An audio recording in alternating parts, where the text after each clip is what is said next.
Right form of ভার্বের 20 নম্বর rules নিয়ে আলোচনা করবো।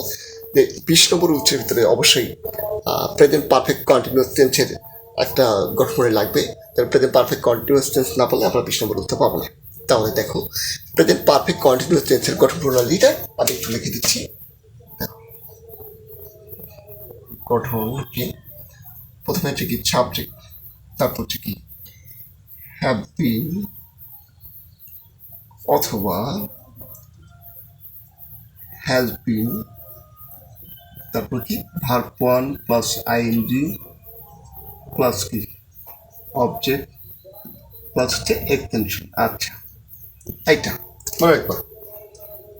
কন্টিনিউয়াস মানে কি, এই ING. Okay, present perfect continuous টেন্সের গঠন প্রণালী হচ্ছে কি সাবজেক্ট প্লাস হ্যাভ বিন অথবা হ্যাজ বিন প্লাস ভার্ব ওয়ানের সঙ্গে ING plus object plus extension.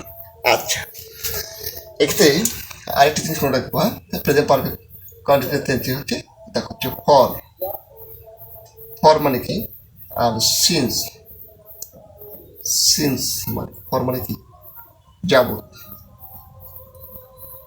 আর সিন্স মানে থেকে।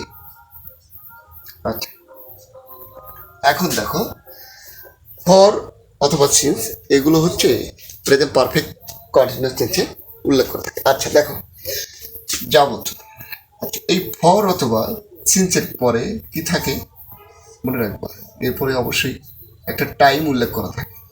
কি থাকে, টাইম মানে সময় উল্লেখ করা থাকে। ফরের পরে অথবা সিন্সের পরে কি টাইম উল্লেখ করা থাকে। আচ্ছা, যদি এরকম থাকে তাহলে তখন কি হবে, প্রেজেন্ট পারফেক্ট কন্টিনিউয়াস। আচ্ছা, রুল নম্বর 20 দেখো রুল হচ্ছে 20, আমরা রাইট ফর্ম ভাবে কাজ করবো। দেখো হচ্ছে ফর অথবা, সরি কথাটা হবে কি প্রেজেন্ট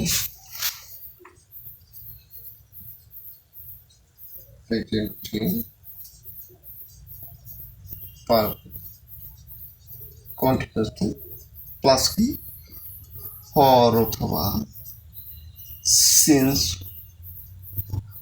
প্লাস কি টাইম, টাইম। আচ্ছা দেখো ফর অথবা সিন্স, ফর অথবা সিন্সের পরে যদি, ফর অথবা সিন্সের পরে যদি টাইম উল্লেখ করা থাকে তাহলে তার আগে কোন টেন্স হবে, প্রেজেন্ট পারফেক্ট কন্টিনিউয়াস টেন্স হবে। তাহলে তার আগে কোন টেন্স হবে, প্রেজেন্ট পারফেক্ট কন্টিনিউয়াস টেন্স হবে।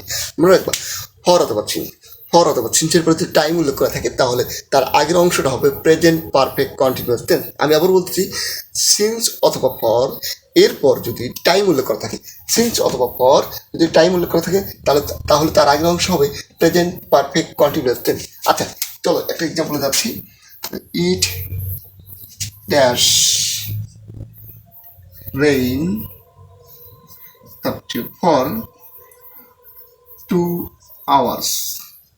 আচ্ছা দেখো এইখানে দেখো কি আছে, তোমাকে খুঁজে বের করতে হবে এটা আসলে। দেখো এখানে ফর আছে, ফরের পরে কি 2 hours, তাহলে নিশ্চয়ই এটা টাইম কি হচ্ছে, এটা টাইম বোঝাচ্ছে 2 ঘন্টা, 2 hours, তাহলে 2 ঘন্টা। ফরের পরে টাইম উল্লেখ করা আছে ফর, এই যে দেখো এখানে হচ্ছে ফর, পরের কি টাইম উল্লেখ করা আছে, তাহলে তার আগেরটা কোনটা হবে, প্রেজেন্ট পারফেক্ট কন্টিনিউয়াস টেন্স। তাহলে প্রেজেন্ট পারফেক্ট কন্টিনিউয়াস টেন্সের গঠন প্রণালী কি সাবজেক্ট প্লাস হ্যাভ বিন অথবা হ্যাভ বিন। এটা তখন সাবজেক্ট আছে তাহলে হ্যাভ বিন অবশ্য না হ্যাভ বিন, এটা থার্ড পারসন সিঙ্গুলার নাম্বার, এর জন্য এর সঙ্গে হবে হ্যাজ বিন, হ্যাজ বিন। তারপর কি করতে হবে, ভার্বনের সঙ্গে আইডি, তাহলে রেইনের ভার্বন কি, এই যে রেইন, রেইনের সাথে আইডি রেইনিং। আচ্ছা ওকে। আচ্ছা আবার এখন 2 নম্বর রুলস, 2 নম্বরে একটা প্র্যাকটিস দিচ্ছি। দেখো হচ্ছে ইট ড্যাশ, তারপর তো বলা আছে রেইন, তারপর বলা আছে সিন্স, সিন্স হচ্ছে আচ্ছা সিন্স হচ্ছে ফ্রাইডে, ফ্রাইডে, আচ্ছা দেখো ফ্রাইডে, দেখো এখানে কি আছে সিন্স আছে, সিন্সের পরে কি ফ্রাইডে, এটা হচ্ছে সময়, এটা হচ্ছে টাইম, টাইম বোঝাচ্ছে। তাহলে তার আগে কি হবে, দেখো এখানে সিন্স আছে, সিন্সের পরে টাইম আছে, টাইমের আগে কোন টেন্স হবে, প্রেজেন্ট পারফেক্ট কন্টিনিউয়াস টেন্স। তাহলে তোমরা এটা বাসায় প্র্যাকটিস করবা, present perfect continuous tense. Okay, thank you very much.